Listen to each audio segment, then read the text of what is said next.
नानी माँ ने कहा कि उनकी आंखों में अनिका की दी हुई दवाइयों की वजह से कुछ रिएक्शन हो रहा था। अंजलि मामी और श्वेता दोनों को टेंशन होने लगी। अंजलि मामी ने फौरन टेबल पर पड़ी दवाई की शीशी श्वेता को दी। श्वेता, तुम तो आयुर्वेदिक मेडिसिन के बारे में काफी कुछ जानती हो। देखो, क्या ये मेडिसिन तुम्हारी दादी के लिए सेफ हैं? श्वेता ने शीशी का ढक्कन खोलकर उसमें रखी दवाइयों को अपने नाक से लगाया। श्वेता के एक्सप्रेशन देखकर अंजलि मामी ने उससे पूछा, क्या ये दवाइयाँ सेफ हैं तुम्हारी दादी माँ के लिए? दादी माँ, क्या मैं ये दवाई अपने साथ ले जा सकती हूँ? बिल्कुल ले जाओ बेटा। मम्मा, मैं लेबोरेटरी जाकर अच्छे से इन दवाइयों को एग्जामिन करूंगी, फिर तुम्हें फोन करके बताऊंगी। अनिका कार ड्राइव करके घर वापस लौट रही थी। अनिका के मन में सिर्फ एक ही ख्याल बार बार आ रहा था, किस तरह वो आर्यन को अपने साथ रख सकती थी। अपने बेटे को पाने के लिए अनिका ने अपने आप को यहाँ तक तैयार कर लिया था कि अगर जरूरत पड़े तो वो रोहित से शादी भी कर लेगी। जब अनिका का ध्यान फोन की स्क्रीन पर पड़ा तो उसने देखा कि उसके पापा गौतम गुलेरिया उसे फोन कर रहे थे। फोन के रिसीव होते ही उन्होंने कहा, तुम्हारी बहन कामिनी और मनीषा बिल्कुल ठीक कहते थे, तुम पर विश्वास कभी नहीं करना चाहिए।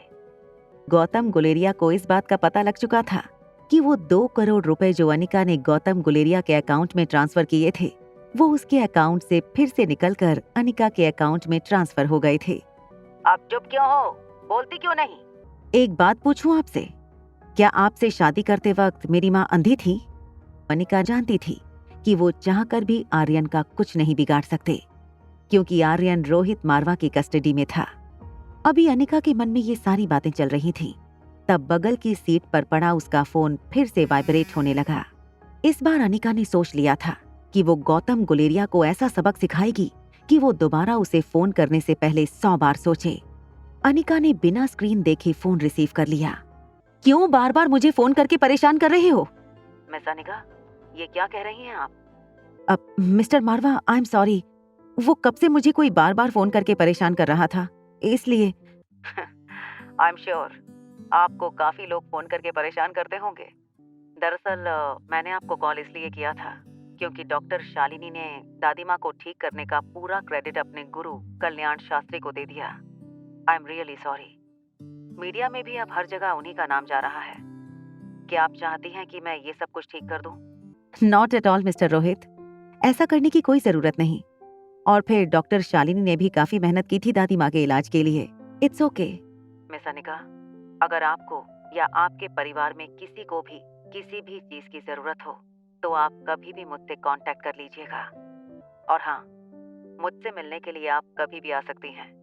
You don't need an appointment. Thank you so much mister Rohit. और मैं भी आपसे कहना चाहूंगी कि अगर आपके परिवार में किसी को भी इलाज की जरूरत पड़े तो आप बेझिझक मुझे कांटेक्ट कर लीजिएगा, स्पेशली अगर आपके बेटे को। Okay bye, see you later. ये कहकर अनिका ने फोन काट दिया। अनिका ने अपना हाथ कार की स्टीयरिंग व्हील पर मारा। उसे पता था कि रोहित से नजदीक आने का एक मौका आज उसने गंवा दिया था। वहां रोहित ऑफिस में बैठकर ये सोच रहा था। उस रात अनिका और उसके बीच जो भी हुआ, वो सारी यादें एक साथ रोहित के दिमाग में फ्लैश होने लगीं। जब रोहित अपने ख्यालों से बाहर आया तो उसने देखा कि उसका सेक्रेटरी चिराग मेहता उसके सामने एक फाइल लिए खड़ा था। सर, ये पंकज मारवा का रेजिग्नेशन लेटर है। वो वाइस प्रेसिडेंट की कुर्सी छोड़ना चाहते हैं। मैं भी यही चाहता था। क्या तुमने उन लोगों की लिस्ट तैयार की है जो लोग पंकज चाचा के साथ कुछ ज्यादा ही घुल मिल कर रह रहे थे? जी सर, ये सारे लोग हैं जिनके साथ मिस्टर पंकज मारवा के अच्छे संबंध थे। इनमें से कुछ सप्लायर ऐसे भी हैं जिनका मार्केट में नाम बहुत खराब है। Good job. दरअसल इतने टाइम से रोहित इसलिए पंकज चाचा की मनमानियां चलने दे रहा था, मगर अब रोहित उन लोगों से चुन चुन के बदला लेने वाला था। जैसे ही अनिका मल्होत्रा हाउस पहुंची, उसने देखा कि किशन मामा और शीला मासी लिविंग रूम में सोफे पर बैठे थे। दोनों के चेहरे देखकर ये साफ पता चल रहा था कि अभी अभी घर में कोई बहुत बड़ी टेंशन हुई थी। इससे पहले कि अनिका किशन मामा से कुछ पूछती, सच बता, क्या करने आई है तू इतने सालों बाद हमारे घर में? पता है माँ की हालत क्या हो गई है तुम्हारी दवाइयों की वजह से? शीला मासी की ये बात सुनकर अनिका हैरान हो गई।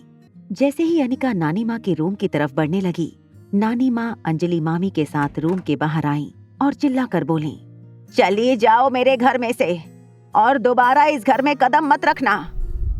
आगे की कहानी जानने के लिए देखें अगला एपिसोड सिर्फ पॉकेट एफएम के यूट्यूब चैनल पर। और एक लड़की को देखा तो के सारे एपिसोड को सुनने के लिए डिस्क्रिप्शन में दी गई लिंक से डाउनलोड करें पॉकेट एफएम ऐप।